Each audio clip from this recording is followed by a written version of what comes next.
Alright, welcome to the video, guys. So, I'm going to be showing you a game in the OI. Now, the OI is extremely situational, even more so than the KV2, though it's extremely similar to the KV2. So, basically, guys, on this map, these tanks, like the KV2 and the OI and, big heavy tanks with long reloads, basically, are going to shine because you can easily go over to the west side of this map and basically obliterate enemy, heavies and mediums and possibly maybe TDs that come over this way. So, I'm sorry guys, my McAfee is popping up. So, really guys, what we're going to be doing here is just going to the corner of this building right here, right where I actually marked it, moving to E3. So, at E3, guys, like a lot of people, what they'll do is on my side, is they'll try to come over to like this corner. I guess like D2 or whatever you want to call that. I don't like this corner, guys, because I feel like it exposes you too much. And really, in every single tank that I've had, especially with the T-34-85, I've noticed that you can play this mound extremely well. And this T-44 is going to pop up right kind of where I want to be. And because I'm such a big tank, it's like very hard for me to kind of maneuver around him, but I'm able to do it, guys. And this is really what I'm waiting for. What I'm waiting for is for enemies, especially heavies, but you never know. Like some mediums and TDs can come this way, like I said. I'm sorry, I don't know what is going on here. Some enemies will come this way, and a lot of them will like to poke on the other corner, but I'm telling you guys, you'll always have someone come over this direction. So I'm just camping this corner, and really that's all we're doing. I'll speed this up a little bit so we can kind of get through it. And the P-43 appears, and within seconds, guys, he takes a shot from the T-44, I believe, and from me for 400, and he's almost dead already. So that's why I camp this corner, guys. You can't really, unless you miss, obviously with the OI, you're gonna do damage regardless. Like, there's very few times where maybe I shoot like the gun on someone and I don't do damage. Especially like the T-29, I've noticed that happens a couple times because it's got a lot of turret armor. But you're always gonna do, really guys, you're always gonna do at least probably like 200 damage most of the time to an enemy vehicle of a similar tier or even tier 7 and stuff. So 315 to the Panther, guys, and we were kind of just camping the corner waiting for him too. Now, that's what makes this so easy, is that we can just sit here and the Panther ends up driving all the way into me, basically. I don't know what this guy was doing, but he clearly wasn't, playing to win, I would say.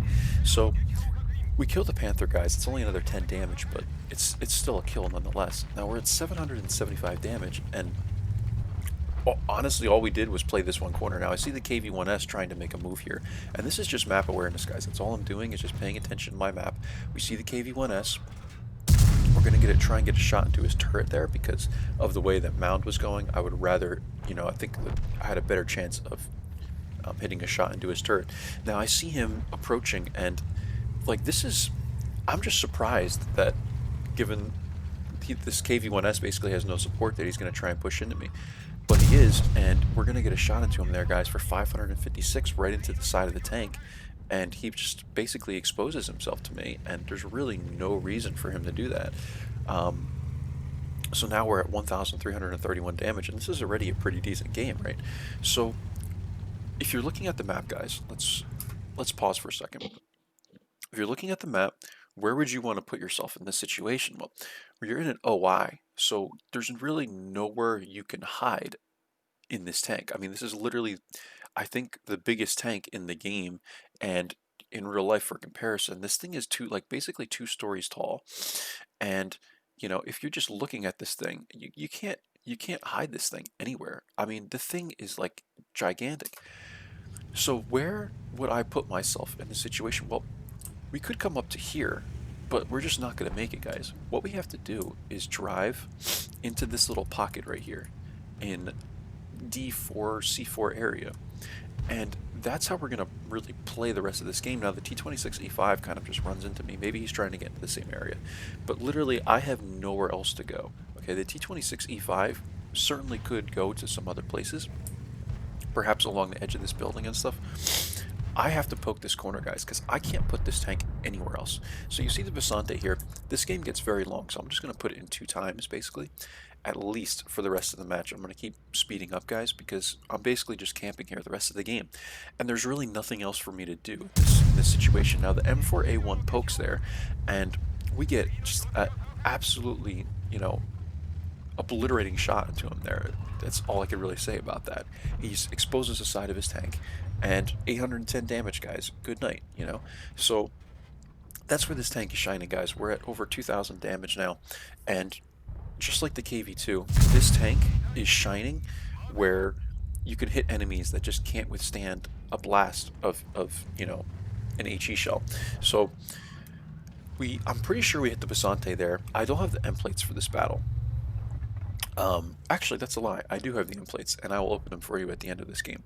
Um, we we blind shot the Basante because I got spotted, and chances are it's only the Basante that can spot me, right, guys? So now I'm just camping this corner. I'm waiting for the Basante to appear, and as it turns out, I think he ends up going back or something, or doesn't poke for a while, and I end up taking a shot like into the Scorpion. So yeah, he appears down there, and now the T-25-2 and Scorpion, both tanks that really don't have a lot of armor to withstand one of these blasts, poke, in my direction now. T-25-2 is sitting there. We do 368 damage to him, and I'm coming around for a second shot because I know that Basante has left, and that given, what I'm looking at on the map, there's no one else left over here. So we get a shot there into the Scorpion, 584 guys, and now we're getting smacked by Artie. He's probably the only person that's still over there. In fact, if you're looking at the map, he pretty much has to be. So T25 is making a lot of pressure here, and I don't know if he's just a bad player or like what. He just is trying to run right past me, guys. So 383 damage into the side of that tank, he's dead. I don't know what that guy was trying to do. I'm pretty sure he could have at least got one shot into me, probably two, and I could be dead here. Now, Basante is making a lot of pressure here as well. He dies to the T26E5, I believe, or dies to the, yes, T26E5. And now we're just looking for Artie, guys. But 3,476 damage, and I definitely wanted to put this on the channel. Now, I thought I missed this shot. I do. So I wanted to invite this guy to the platoon to get the brothers in arms, and you can see it looks like Artie cleaned him up there, and that's the game, guys. But really, I mean, it's I really enjoy this tank. It was a good replay to show you guys, but a lot of people hate this tank simply because it's so big and just awkward. Honestly, guys, the OI was one of my favorite tanks of all time on my old account, and the reason why is it's basically a KV2 with twice the armor. And while the thing is gigantic and very, very awkward and doesn't have quite the maneuverability of the KV2, it's not like the KV2 is fast, by the way. This tank is very slow, guys. It's huge. You can't hide it. But I will say, it's basically the KV2, just a little bit bigger with a lot more armor. And if you're in a tier 6 game, you can use that to your advantage a lot. You can kind of angle the front of the tank to maybe 30, 35 degrees, and it becomes extremely hard to penetrate these things, even with gold rounds on some tanks. Like when I'm in my MT25 light tank, guys, I have a difficult time trying to pen the front of these things. And that's ultimately the way you have to play this thing, guys. You just have to poke. You kind of play it like a KV2, but you don't have to be as cautious.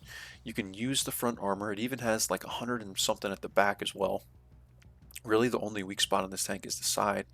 And obviously the cheeks, like the tank is kind of flat, but really you're only going to have difficulties with people penning you all the time, at if they're higher tier than you. So if you're in like a 5-6 game, this tank will just absolutely annihilate everything in front of it, guys. So I hope you enjoyed this replay. Again, we do almost 3,500 damage and almost 500 spotting damage. This is almost a 4,000 game, and I do have the end plates somewhere, guys. Now I'm going to show them to you.